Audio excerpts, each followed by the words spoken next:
Hello, and welcome back to 20 minutes of reading with me, Lauren Edmonds, from a Martyrs Learning Centre in Northcliffe, Johannesburg, and we are reading the last chapter of Percy Jackson and the Lightning Thief. It's chapter 22. I'm excited to read the last chapter. I feel like it's going to tie up some loose ends. So loose ends are things where we still got questions about, well, what happened here and what's going to happen next. So we know that Rick Riordan has written a number of books in the series, so we're hoping that he leaves us on a little bit of a cliffhanger, and we go on to read his next book. So you would need to do that, and I might be able to post on my Facebook page chapter 1 of his next book to get you started, so we might do that. And I also wanted to tell you that I know we're going to be moving on to a new book.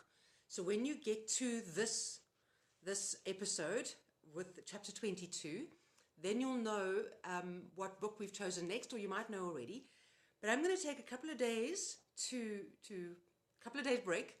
And in between the break and starting a new book, because we need to decide together, I'm going to be reading some lovely short stories for you. I'm going to pre-record them for you, so you can still read with your kids every single night.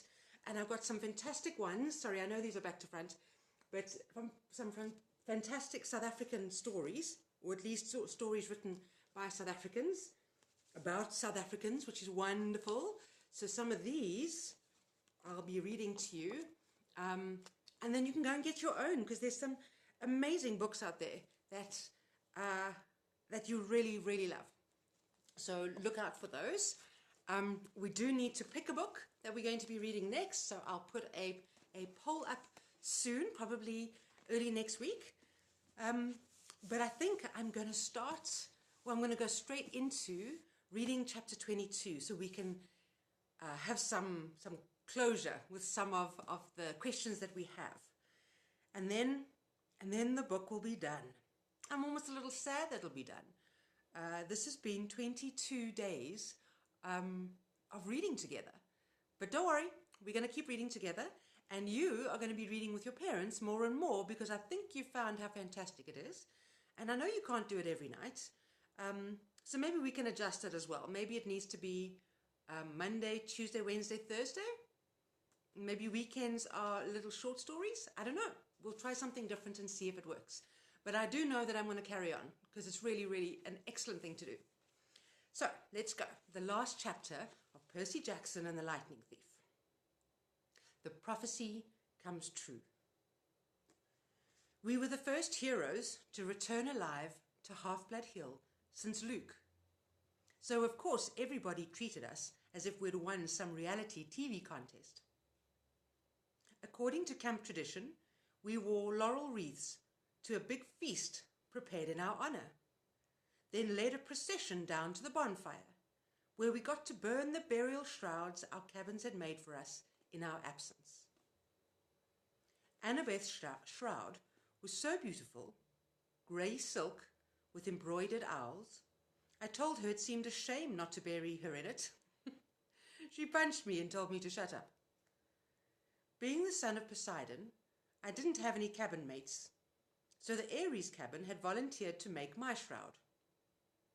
So it seems like they make a shroud to go over you when they bury you, but because they didn't die, because they made it, they were the first heroes to return alive to Half-Blood Hill, they burnt the shrouds just on their own. So Ares cabin had volunteered to make Percy's shroud for him.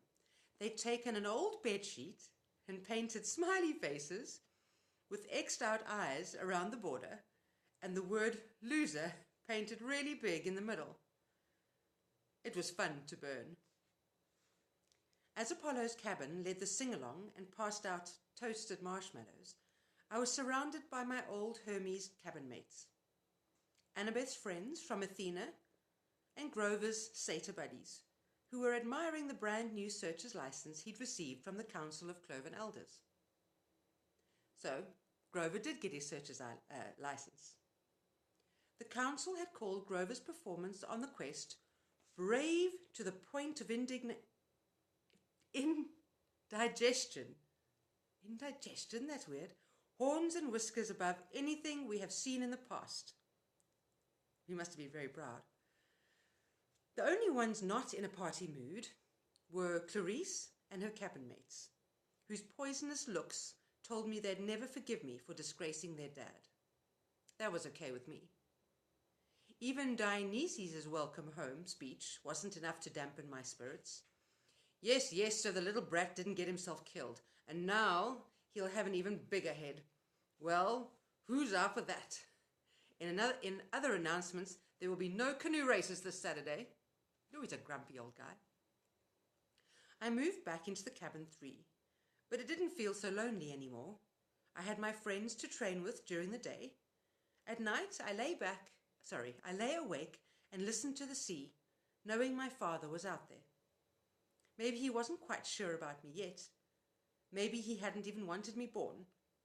But he was watching, and so far, he was proud of what I'd done. As for my mother, she had a chance at a new life. Her letter arrived a week after I got back to camp. She told me Gabe had left mysteriously, disappeared off the face of the planet, in fact. She'd reported him missing to the police, but she had a funny feeling they would never find him. On a completely unrelated subject, she'd sold her first life-size concrete sculpture entitled The Poker Player to a collector through an art gallery in Soho. She'd got so much money for it, she'd put a deposit on a new apartment and made a payment on her first term's tuition at NYU. The Soho Gallery was clamoring for more of her work, which they called a huge step forward in super ugly neorealism. So that's a quick aside here. Kids, when you might get a comprehension question that says, what do you think happened to Gabe? Because it doesn't explicitly say it, but it's implied that maybe she did use the Medusa head to turn Gabe into a statue. But don't worry, my mom wrote, I'm done with sculpture. I've disposed of that box of tools you left me. It's time for me to turn to writing. At the bottom, she wrote a P.S. Percy, I found a good private school here in the city. I've put a deposit down to hold you a spot, in case you want to enroll for 7th grade. You can live at home, but if you want to go year-round at Half-Blood Hill, I'll understand. I folded the note carefully and set it on my bedside table. Every night before I went to sleep, I read it again, and I tried to decide how to answer her. On the 4th of July, the whole camp gathered at the beach for a fireworks display by Cabin 9. Being Hephaestus's kids, they weren't going to settle for a few lame red, white, and blue explosions. They'd anchored a barge offshore and loaded it with rockets the size of Patriot missiles. According to Annabeth, who'd seen the show before, the blasts would be sequenced so tightly they'd look like frames of animation across the sky. The finale was supposed to be a couple of 30-meter tall Spartan warriors who would crackle to life above the ocean, fight a battle, then explode into a million colors. As Annabeth and I were spreading a picnic blanket, Grover showed up to tell us goodbye. He was dressed in his usual jeans and t-shirt and trainers. But in the last few weeks, he'd started to look older, almost high school age. His goatee had got thicker. He'd put on weight. His horns had grown a few centimeters at least, so now he had to wear his rasta cap all the time to pass as human. I'm off, he said. I just came to say, well, you know. I tried to feel happy for him. After all, it wasn't every day a satyr got permission to go look for great god Pan. But it was hard saying goodbye. I'd only known Grover a year, yet he was my oldest friend. Annabeth gave him a hug. She told him to keep his fake feet on. I asked him where he was going to search first. Kind of a secret, he said, looking embarrassed. I wish you could come with me, guys. But humans and Pan, we understand, Annabeth said. You got enough tin cans for the trip? Yeah. And you remembered your reed pipes? Geez, Annabeth, he grumbled. You're an old mama goat. But he didn't really sound annoyed. He gripped his walking stick and slung a backpack over his shoulder. He looked like a hitchhiker you might see on an American highway. Nothing like the little runty boy I used to defend from bullying at Yancey Academy. Well, he said, wish me luck. He gave Annabeth another hug. He clapped me on the shoulder, then headed back through the dunes. Fireworks exploded to life overhead. Hercules killing the Nemean lion, Artemis chasing the boar, George Washington, who, by the way, was a son of Athena, crossing the Delaware. All American history. Hey, Grover, I called. He turned at the edge of the woods. Wherever you're going, I hope they make good enchiladas. Grover grinned. And then he was gone, the trees closing around him. We'll see him again, Annabeth said. I tried to believe it. The fact that no searcher had ever come back in 2,000 years. Well, I decided not to think about that. Grover would be the first. He had to be. July passed. I spent my days devising new strategies for capture the flag and making alliances with the other cabins to keep the banner out of Ares's hands. I got to the top of the climbing wall for the first time without getting scorched by lava. From time to time, I'd walk past the big house, glance up at the attic windows, and think about the oracle. I tried to convince myself that its prophecy had come to completion. You shall go west and face the god who had turned. Been there, done that, even though the traitor god had turned out to be Ares rather than Hades. You shall find what was stolen and see it safely returned. Check. 1 master bolt delivered. 1 helmet of darkness back on Hades' oily head. You shall be betrayed by one who calls you a friend. This line still bothered me. Ares had pretended to be my friend, then betrayed me. That must be what the oracle meant. And you shall fail to save what matters most in the end. I had failed to save my mom, but only because I'd let her save herself, and I knew that was the right thing. So why was I still uneasy? The last night of the summer session came too quickly. The campers had one last meal together. We burned part of a dinner for the gods. At the bonfire, the senior counselors awarded the end of summer beads. I got my own leather necklace, and when I saw the bead for my first summer, I was glad the firelight covered my blushing. The design was pitch black, with a sea green trident shimmering in the center.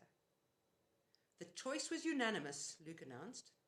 This bead commemorates the first son of the sea god at this camp, and the quest he undertook into the darkest part of the underworld to stop a war. The entire camp got to their feet and cheered. Even Ares' cabin felt obliged to stand. Athena's cabin steered Annabeth to the front so she could share in the applause. I'm not sure I'd ever felt as happy or sad as I did at that moment. I'd finally found a family, people who cared about me and thought I'd done something right. And in the morning, most of them would be leaving for the year. The next morning, I found a form letter on my bedside table. I knew Dionysus would have filled it out because he stubbornly insisted on getting my name wrong. Dear Peter Johnson, if you intend to stay at Camp Half-Blood year-round, you must inform the big house by noon today. If you do not announce your intentions, we will assume you have vacated your cabin or died a horrible death. Cleaning harpies will begin work at sundown. They will be authorized to eat any unregistered campers. All personnel articles left behind will be incinerated in the lava pit. Have a nice day, Mr. D, Dionysus, Camp Director, Olympian Council number 12. That's another thing about ADHD. Deadlines just aren't real to me until I'm staring one in the face. Summer was over, and I still hadn't answered my mother or the camp about whether I'd be staying. Now I had only a few hours to decide. The decision should have been easy. I mean, 9 months of hero training or 9 months of sitting in a classroom. Duh. But there was my mom to consider. For this first time, I had the chance to live with her for a whole year, without Gabe. I had a chance to be at home and knock around the city in my free time. I remembered what Annabeth had said so long ago on our quest. The real world is where the monsters are. That's where you learn whether you're any good or not. I thought about the fate of Talia, daughter of Zeus. I wondered how many monsters would attack me if I left Half-Blood Hill. If I stayed in one place for a whole school year, without Chiron or my friends around to help me, would my mother and I even survive until the next summer? That was assuming the spelling tests and 5-paragraph essays didn't kill me. I decided to go down to the arena and do some sword practice. Maybe that would clear my head. The campgrounds were mostly deserted, shimmering in the August heat. All the campers were in their cabins packing up or running around with brooms and mops getting ready for final inspection. Argus was helping some of the Aphrodite kids haul their Gucci suitcases and makeup kits over the hill where the camp shuttle bus would be waiting to take them to the airport. Don't think about leaving yet, I told myself. Just train. I got to the sword fighters arena and found that Luke had the same idea. His gym bag was plopped at the edge of the stage. He was working solo, whacking away at battle dummies with a sword I'd never seen before. It must have been a regular steel blade, because he was slashing the dummies' heads right off, stabbing through their straw-stuffed guts. His orange counselor's shirt was dripping with sweat. His expression was so intense, his life might have really been in danger. I watched, fascinated, as he disemboweled the whole row of dummies, hacking off limbs and basically reducing them to a pile of straw and armor. They were only dummies, but I still couldn't help being awed by Luke's skill. The guy was an incredible fighter. It made me wonder, again, how he possibly could have failed at his quest. Finally, he saw me and stopped mid-swing. Percy. Sorry, I said, embarrassed. It's okay, he said, lowering his sword. Just doing some last-minute practice. Those dummies won't be bothering anybody anymore. Luke shrugged. We build new ones every summer. Now that his sword wasn't swirling around, I could see something odd about it. The blade was 2 different types of metal, one edge bronze, the other steel. Luke noticed me looking at it. Oh, this? New toy.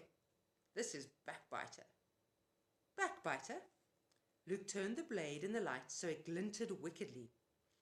One side is celestial bronze. The other is tempered steel. Works on mortals and immortals both. I thought about what Chiron had told me when I started my quest, that a hero should never harm mortals unless absolutely necessary.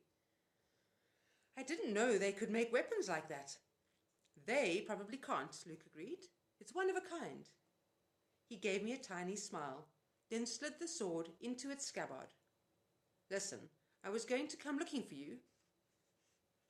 What do you say we go down to the woods one last time, looking for something to fight? I don't know why I hesitated. I should have felt relieved that Luke was being so friendly. Ever since I'd got back from quest, he'd been acting a little distant. I was afraid he might resent me for all the attention I'd had. You think it's a good idea? I asked. Come on. He rummaged in his gym bag and pulled out a 6-pack of Cokes. Drinks are on me.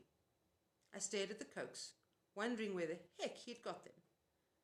There were no regular mortal sodas in the camp store. No way to smuggle them in unless you talked to a satyr, maybe. Of course, the magic dinner goblets would fill with anything you want, but it just didn't taste the same as a real Coke, straight out of the can. Sugar and caffeine. My willpower crumbled. Sure, I decided, why not? We walked down to the woods and kicked around for some kind of monster to fight, but it was too hot. All the monsters with any sense must have been taking siestas in their nice cool caves. We found a shady spot by the creek where I'd broken Clarice's spear during my first Capture the Flag game. We sat on a big rock, drank our Cokes, and watched the sunlight in the woods. After a while, Luke said, You miss being on a quest? With monsters attacking me every meter? Are you kidding? Luke raised an eyebrow. Yeah, I miss it, I admitted. You? A shadow passed over his face. I was used to hearing from the girls how good-looking Luke was, but at the moment he looked weary and angry and not at all handsome. His blonde hair was grey in the sunlight. The scar on his face looked deeper than usual. I could imagine him as an old man. "I've lived at Half-Blood Hill year-round since I was 14, he told me. Ever since Talia, well, you know. I trained and trained and trained. I never got to be a normal teenager out there in the real world. Then they threw me one quest, and when I came back it was like, okay, ride's over, have a nice life." He crumpled his Coke can and threw it into the creek, which really shocked me. One of the first things you learn at Camp Half-Blood is don't litter. You'll hear from the nymphs and the naiads. They'll get even. You'll crawl into bed one night and find your sheets filled with centipedes and mud. "The heck with laurel wreaths," Luke said. "I'm not going to end up like those dusty trophies in the big house attic." "You make it sound like you're leaving." Luke gave me a twisted smile. "Oh, I'm leaving all right, Percy. I brought you down here to say goodbye." He snapped his fingers. A small fire burned a hole in the ground at my feet. Out crawled something glistening black, about the size of my hand. A scorpion. I started to go for my pen. "I wouldn't," Luke cautioned. "Pit scorpions can jump up to 5 meters. Its stinger can pierce right through your clothes. You'll be dead in 60 seconds. "Luke, what?" Then it hit me. "You will be betrayed by one who calls you a friend." "You!" I said. He stood calmly and brushed off his jeans. The scorpion paid him no attention.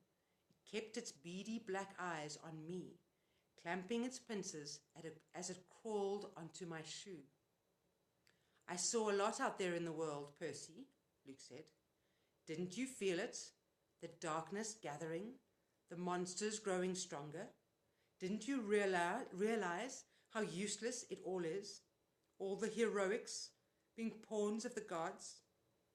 They should have been overthrown thousands of years ago, but they've hung on, thanks to us half-bloods." I couldn't believe this was happening. "Luke, you're talking about our parents," I said. He laughed. "That's supposed to make me love them?" "Their precious Western civilization is a disease, Percy. It's killing the world. The only way to stop it is to burn it to the ground. Start over with something more honest. You're as crazy as Ares."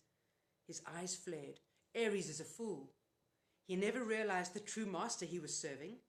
If I had time, Percy, I could explain, but I'm afraid you won't live that long." The scorpion crawled onto my trouser leg. There had to be a way out of this. I needed time to think. "Kronos," I said. "That's who you serve." The air got colder. "You should be careful with names," Luke warned. "Kronos got you to steal the master bolt and the helmet. He spoke to you in your dreams." Luke's eye twitched. "He spoke to you too, Percy. You should have listened." "He's brainwashing you, Luke." "You're wrong. He showed me that my talents are being wasted. You know what my quest was 2 years ago, Percy. My father, Hermes, wanted me to steal a golden apple from the garden of Hesperides and return it to Olympus. After all the training I'd done, that was the best he could think up." "That's not an easy quest," I said. "Hercules did it." "Exactly," Luke said. "Where's the glory in repeating what others have done? All the gods know how to do is replay their past. My heart wasn't in it. The dragon in the garden gave me this." He pointed angrily at his scar. "And when I came back, all I got was pity. I wanted to pull Olympus down stone by stone right then, but I bided my time. I began to dream of Kronos. He convinced me to steal something worthwhile, something no hero had ever had the courage to take. When we went on that winter solstice field trip, while the other campers were asleep, I sneaked into the throne room and took Zeus's master bolt right from his chair. Hades' helmet of darkness too. You wouldn't believe how easy it was. The Olympians are so arrogant. They never dreamed someone would dare steal from them. Their security is horrible. I was halfway across New Jersey before I heard the storms rumbling, and I knew they'd discovered my theft. The scorpion was sitting on my knee now, staring at me with its glittering eyes. I tried to keep my voice level. So why didn't you bring the items to Kronos? Luke's smile wavered. I got overconfident. Zeus sent out his sons and daughters to find the stolen bolt. Artemis, Apollo, my father, Hermes, but it was Ares who caught me. I could have beaten him, but I wasn't careful enough. He disarmed me, took the items of power, threatened to return them to Olympus and burn me alive. Then Kronos' voice came to me and told me what to say. I put the idea in Ares' head about a great war between the gods. I said all he had to do was hide the items away for a while and watch the others fight. Ares got a wicked gleam in his eyes. I knew he was hooked. He let me go and I returned to Olympus before anyone noticed my absence. Luke drew his new sword. He ran his thumb down the flat of the blade as if he were hypnotized by its beauty. Afterwards, the Lord of the Titans, he punished me with nightmares. I swore not to fail again. Back at Camp Half-Blood in my dreams, I was told that a second hero would arrive, one who could be tricked into taking the bolt and the helmet the rest of the way, from Ares down to Tartarus.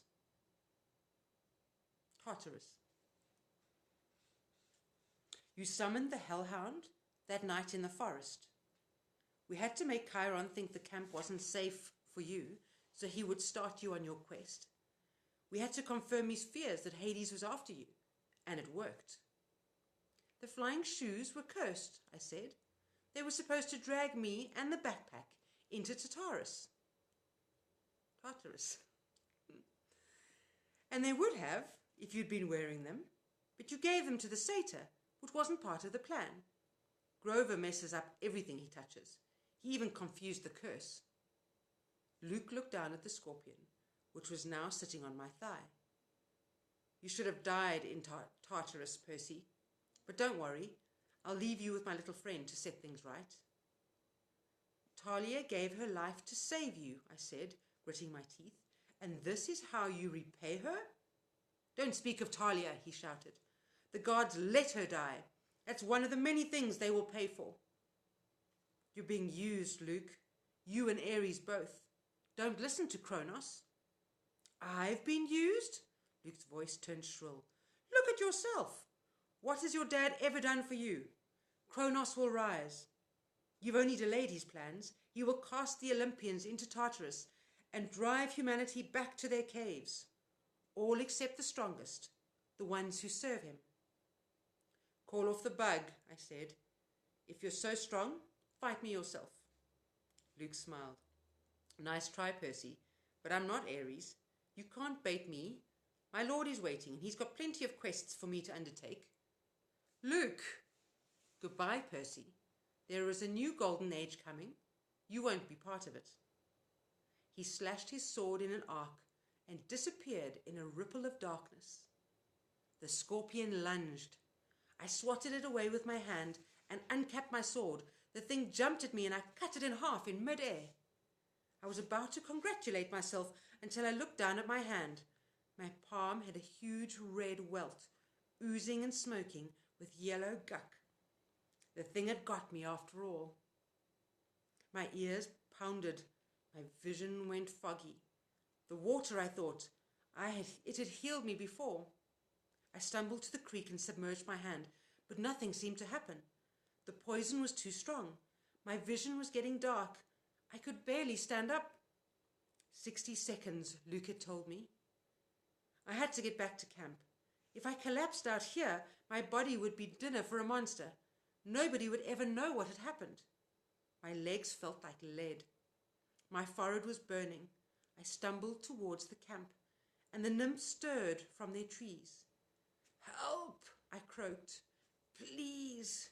2 of them took my arms, pulling me along. I remember making it to the clearing, a counselor shouting for help, a centaur blowing a conch horn. Then everything went black. I woke with a drinking straw in my mouth. I was sipping something that tasted like liquid chocolate chip cookies. Nectar. I opened my eyes. I was propped up in bed in the sick room of the big house, my right hand bandaged like a club. Argus stood guard in the corner. Annabeth sat next to me, holding my nectar glass and dabbing a washcloth on my forehead. "Here we are again," I said. "You idiot," Annabeth said, which is how I knew she was overjoyed to see me conscious. "You were green and turning grey when we found you. If it weren't for Chiron's healing—" Now, Chiron's voice said, "Percy's constitution deserves some of the credit." He was sitting near the foot of my bed, in human form, which was why I hadn't noticed him yet. His lower half was magically compacted into the wheelchair, his upper half dressed in a coat and tie. He smiled, but his face looked weary and pale, the way it did when he'd been up all night grading Latin papers. "How are you feeling?" he asked. "Like my insides have been frozen, then microwaved." "Apt, considering that was pit scorpion venom. Now you must tell me, if you can, exactly what happened." Between sips of nectar, I told them the story. The room was quiet for a long time. "I can't believe that, Luke," Annabeth's voice faltered. Her expression turned angry and sad. Yes, I can believe it. May the gods curse him. He was never the same after his quest." "This must be reported to Olympus," Chiron murmured. "I will go at once." "Luke is out there right now," I said. "I have to go after him." Chiron shook his head. "No, Percy, the gods won't even talk about Kronos," I snapped. "Zeus declared the matter closed." "Percy, I know this is hard, but you must not rush out for vengeance. You aren't ready." I didn't like it, but part of me suspected Chiron was right. One look at my hand, and I knew I wasn't going to be sword fighting any time soon. "Chiron, your prophecy from the oracle, it was about Kronos, wasn't it? Was I in it? And Annabeth?" Chiron glanced nervously at the ceiling. "Percy, it isn't my place. You've been ordered not to talk to me about it, haven't you?" His eyes were sympathetic but sad. "You will be a great hero, my child. I will do my best to prepare you, but if I'm right about the path ahead of you—" Thunder boomed overhead, rattling the windows.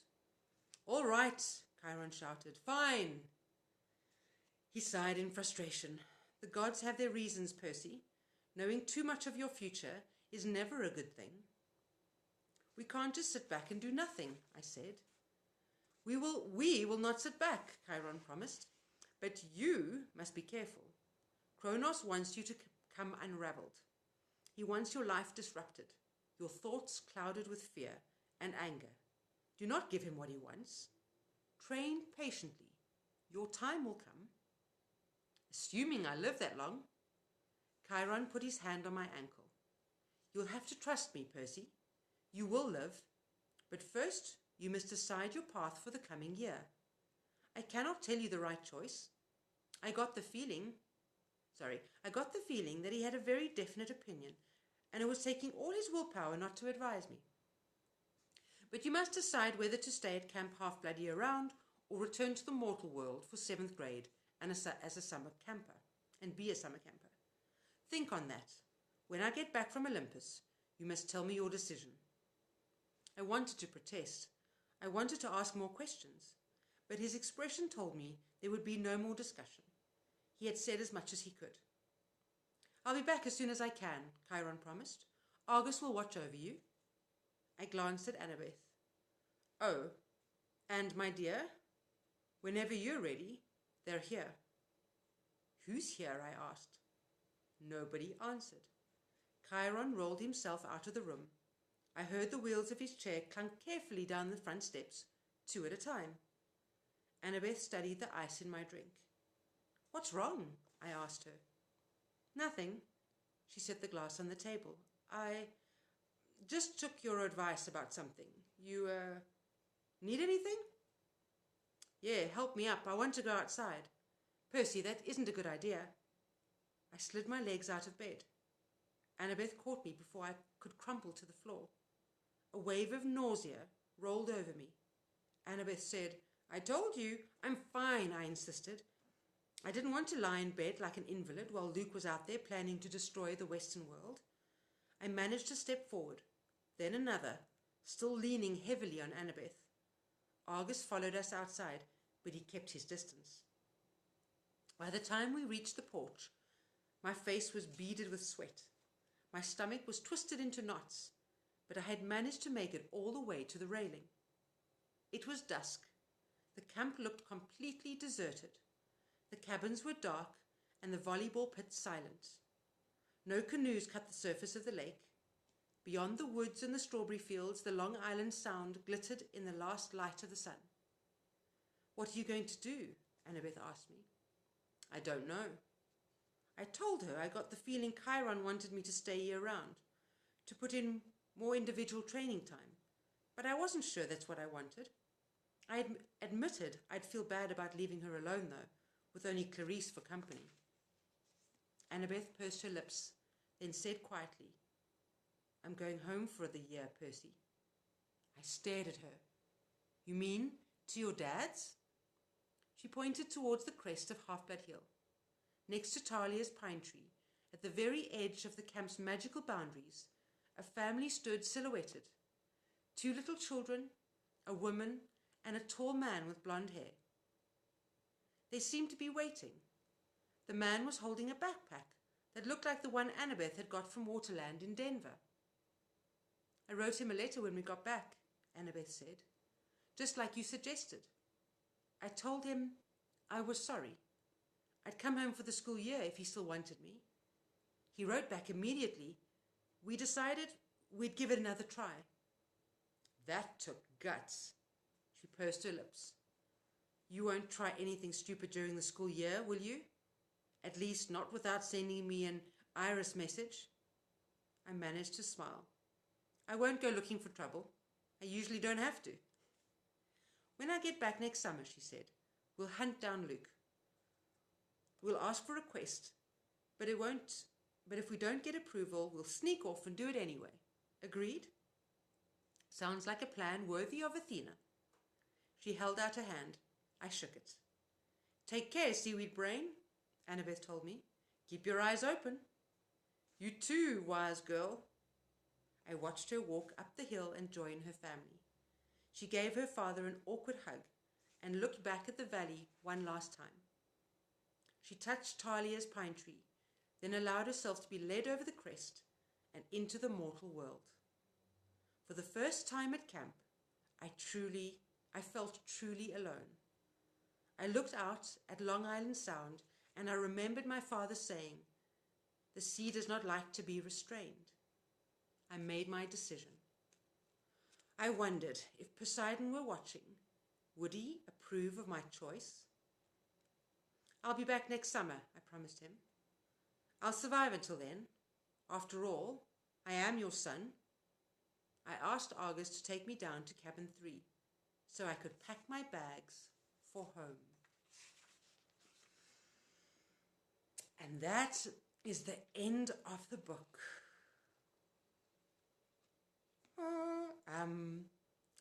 Sure, that was a beautiful, wonderful, exciting, amazing, adventurous story. Wow. I hope you enjoyed it with me.